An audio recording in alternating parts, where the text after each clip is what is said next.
Gente, olha eu aqui de novo. Voltei das minhas férias. E hoje nós vamos falar de sucesso na vida. O sucesso na vida, inclusive o seu sucesso, tem a maior determinação no berço onde você nasceu. Sim.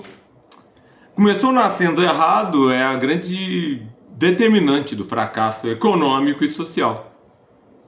Tentam de todas as formas de esconder essa obviedade, mas o lugar onde você nasceu, a família que te recebeu, as oportunidades que você tem e nem precisou buscar porque estavam lá, pois é.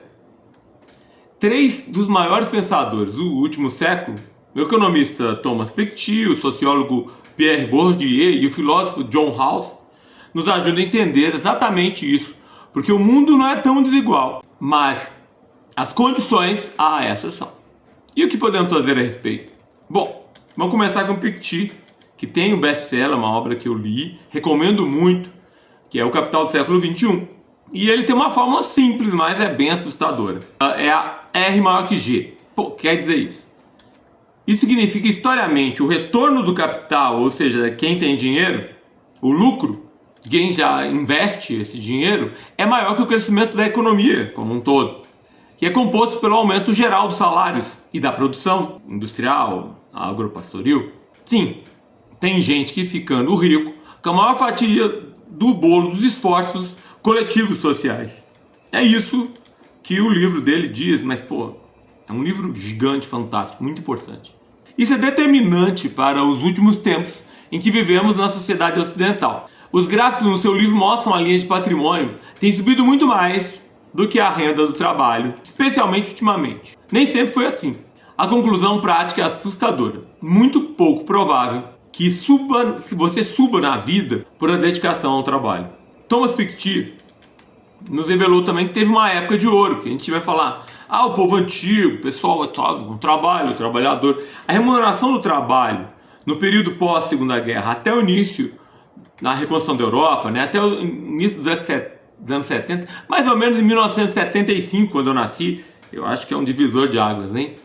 O negócio da remuneração pelo trabalho começou a cair rapidamente. Então, por mais que a gente se prepare para ter uma retribuição do trabalho mais onerosa, quem tem capital, mínimo capital que seja, acaba tendo um determinante de sucesso maior. Quem já nasce rico, então tende a ficar mais rico. E não por mérito, mas por herança, por rendimento do capital. O dinheiro trabalha por ele. Em um capitalismo pouco regulado como o nosso, o passado pesa mais que o esforço presente. Piketty não diz que é impossível vencer na vida, mas é necessário que tenhamos políticas públicas mais fortes, com impostos progressivos, uma educação de qualidade e um sistema que não reproduza essas desigualdades que já vivemos agora, né? A ideia é que a gente formule uma sociedade que distribua a capacidade e o retorno por melhor mérito, por melhor esforço social. A gente não tem conseguido fazer isso. E quando eu falo a gente, eu estou falando quase do planeta todo. Mas a vantagem não é só dinheiro no banco não, viu? Ela ainda fica pior. Porque o que Pierre Bourdieu no seu trabalho fala pra gente, um cara também fantástico, ele amplia a visão que além do capital econômico, do dinheiro, existem outros capitais, né? Que é o capital cultural. A bagagem de leituras, de hábitos, a cultura de elite, que dá um tipo de passaporte de pertencimento, né, e acesso. O capital social, que são os contatos, as redes, ou seja, para quem tem mais, tudo é mais fácil, né? E além de tudo, um capital chamado capital simbólico, que é o prestígio das pessoas, né? Afinal de contas, o sobrenome conta muito. Não vivemos no mundo medieval, mas o sobrenome ainda conta muito. Quando você nasce numa família privilegiada, você internaliza desde cedo esses hábitos, esse jeito de ser, de falar, de se portar, e é exatamente o que é valorizado na escola e principalmente no trabalho. Juro, mais vale ser polido, pomposo, do que realmente eficiente e competente. Porque Piketty mostrou em sua pesquisa quem já ganha o jogo. Bourdieu já explica o que parece ser justo, na verdade, não é. Quem passa nos melhores concursos? O que você acha? Geralmente são aqueles que já têm bons recursos, bons contatos, boa cultura, que são oriundos de uma estrutura social privilegiada. Até a famosa loteria, pasmem, a loteria mesmo, da Caixa, é inclinado para os mais ricos. A classe proporcionalmente que mais leva os prêmios, em especial os maiores, são os ricos. Simples matemática. Por quê? Porque eles têm apostas muito maiores. A classe A leva o maior bolo da loteria. Bom, E se pudéssemos redesenhar as coisas com melhores regras do jogo, desde o começo, de uma forma mais justa? Foi isso que propôs o filósofo John Rawls. Esse fofo fez um experimento mental. Imagine que você está por trás do véu da ignorância. Você vai definir as regras da sociedade, sem saber em qual família vai nascer. Se é rica, se é pobre, se é branco, se é negro. Que princípios você escolheria para a evolução e o progresso dessa sociedade? Então Rawls acredita que é o essencial: liberdades básicas iguais para todos, regras do jogo estabelecidas. Mas são aceitáveis algumas desigualdades desde que elas beneficiem os menos favorecidos. Daí a perspectiva de cotas e coisas assim. O Estado serviria para isso, ele tiraria mais impostos de gente rica e daria mais vantagens, programas sociais, para aqueles que têm menos condições. E Rawls não dá esse crédito ético. Uma sociedade justa só se cuidar melhor de quem perdeu na loteria do nascimento, começou nascendo errado.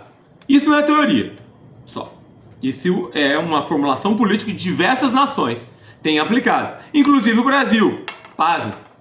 Quando aplicamos esses critérios de equalização social para promover uma melhor mobilidade social, a gente consegue ampliar a cobertura de saúde, universalizar a educação de qualidade. Então, se abaixa a desigualdade típica do nascimento, da nossa estrutura socioeconômica. Bom, um ranking aqui que é revelador para passar por que a cegonha escolheu ali os melhores países para uns e não tão bons para outros.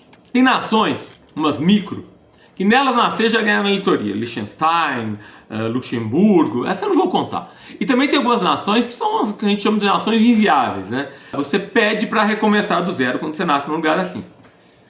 Sobreviver já é uma grande façanha, e se você conseguir chegar na minha idade, aos 50 anos, você é um herói. Agora, vamos para outras nações aqui, mais reais, vai. No topo estão os países nórdicos, aqueles antigos vikings acertaram a forma de cuidar da sua população. De certa forma, as demais nações da União Europeia também cuidam bem do seu pobre. É um lugar melhor para pobre nascer. Se você nascer pobre, escolha a Finlândia, a Noruega, a Dinamarca. E por quê? Porque são estados que oferecem uma forte rede de proteção social e equalizam as regras do jogo do nascimento. Canadá e Austrália e Nova Zelândia fazem isso também, e elas têm uma vantagem. Não é só bom para quem nasceu lá, eles são bons também para imigrantes, fofinhos, dedicados, pacíficos e estudiosos.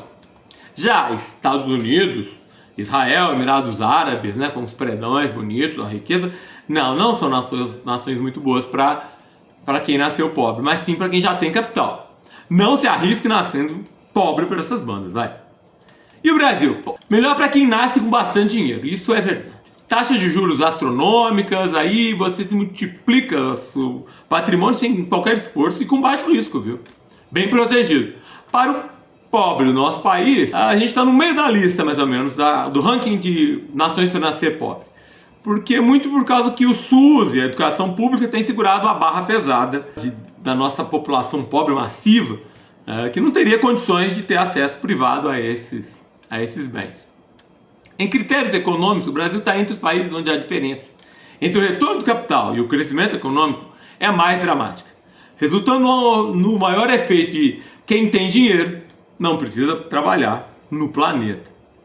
A renda do investimento aqui é do tamanho semelhante à de vinda do trabalho, com uma diferença, que mais de 70% da renda do investimento, do capital, vai para 1% da população, contra 90% que vivem da renda oriunda do trabalho. Eu disse 90% da população. E eu falei 1% da população recebe 70% da renda do capital, dizendo que as duas são partilhadas, são grandes massas de renda com tamanhos semelhantes.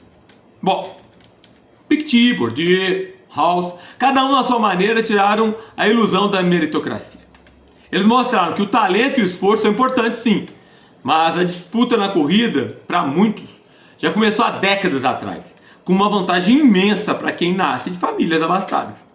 Entender isso é o primeiro passo. O segundo é perguntar, que políticas, que instituições, que escolhas coletivas como sociedade podemos fazer, já dizia Rawls, para beneficiar aqueles que nasceram correndo, carregando pedregulhos gigantescos, com grandes vantagens.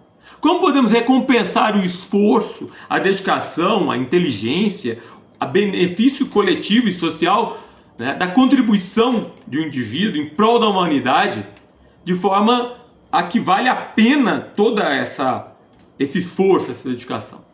A discussão é muito complexa, mas começa com um simples reconhecimento de que muito que temos ou não temos veio de uma cegonha bem afortunada que conhecia o mapa da mina. Bom, e você, o que você acha? Devemos tornar o jogo mais justo? Vamos deixar a regra assim? Vamos ser extremamente liberais? Comenta aí abaixo, vamos conversar mais sobre isso. Valeu, gente, por escutar mais essa fala legal.